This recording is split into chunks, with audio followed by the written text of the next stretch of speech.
اگلا مقالہ مولانا عنایت اللہ اسد سبحانی کی قرآنی خدمات اور مقالہ نگار ہیں عبدالرحمن متعلق ششمر علی.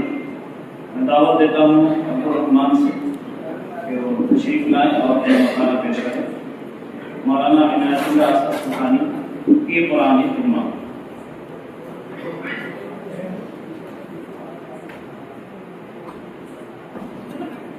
السلام علیکم ورحمۃ اللہ وبرکاتہ.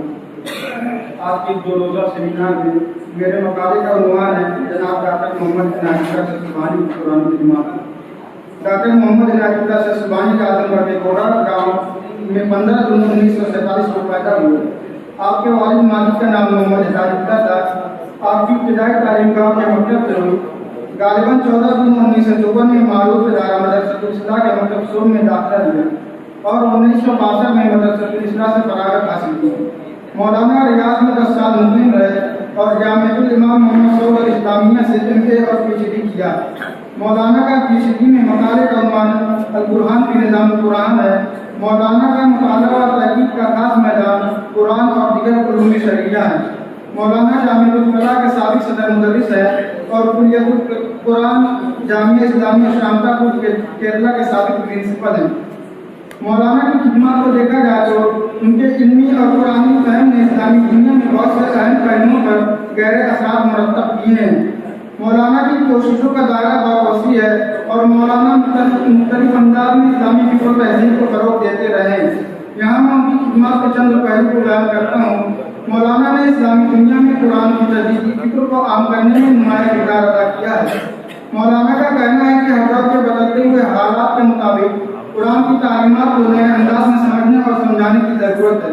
مولانا نے اس بات کی وضاحت کی ہے کہ قرآن کا پیغام ہر زمانے میں ہر قوم کے لیے لازوانی ہے اور اس سے رواجی فہم سے بالا تر ہو کر سمجھا جانا چاہیے.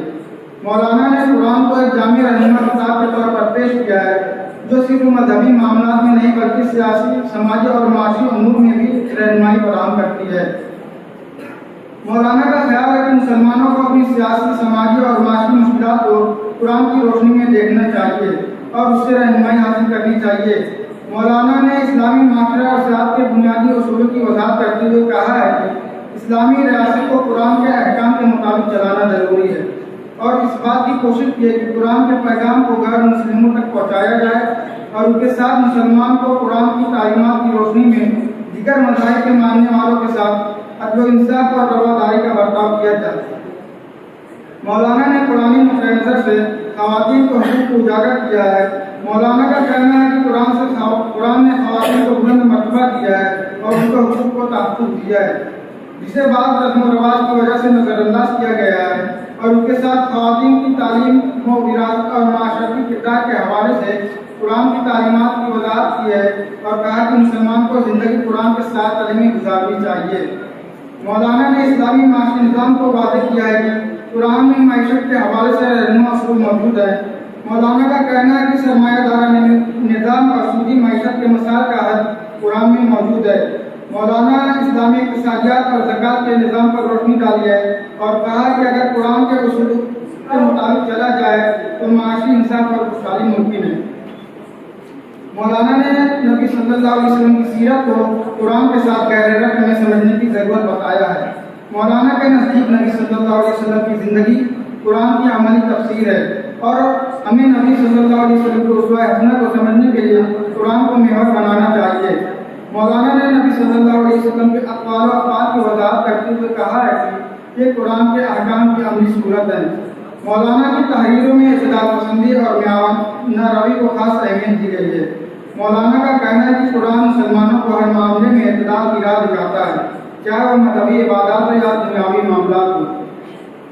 مولانا نے انتہا پسندی اور سختی کی مخالفت کی ہے اور کہا کہ اسلام کا اصل پیغام محبت اور امن اور انصاف ہے.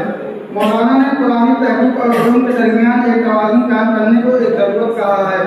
مولانا کا کہنا ہے کہ مسلم معاشرے کو جدید علوم سے استفادہ حاصل کرنا چاہیے لیکن ساتھ ہی ان کی بنیاد قرآنی اصولوں پر ہونی چاہیے کیونکہ اسلامی دنیا کو علمی ترقی کے ساتھ دینی تعلیم کو مضبوط کرنا ہے.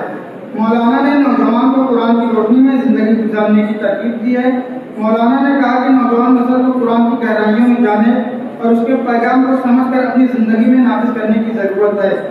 مولانا عنایت اللہ سبحانی صاحب نے بہت سی تصنیفات کی ہیں، ان سب میں قرآنی علوم و معارف کی جلوہ ہے، جن میں سے چند کا ذکر ہے۔ القرآن کی نظام القرآن ایک کتاب 2005 میں شائع ہوئی۔ مولانا نے اس کتاب میں عربی زبان میں نظم قرآن پر ایک قدیم علمی کوشش